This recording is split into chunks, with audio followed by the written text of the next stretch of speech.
Herkese merhaba arkadaşlar. Kanalıma hoş geldiniz. Yepyeni bir videoyla karşınızdayım.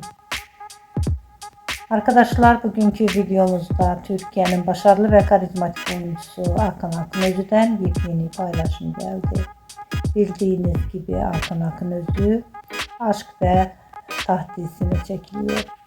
Muhteşem oyuncumuzun çekildiği dizinin setinden olan yeni görüntüleri sizler için sunuyorum. Aşk ve Taht dizi oyuncularının kamera arkası görüntülerini görmek istiyorsanızsa kanalımı izlemeyi ve bildirim butonuna basmayı unutmayın.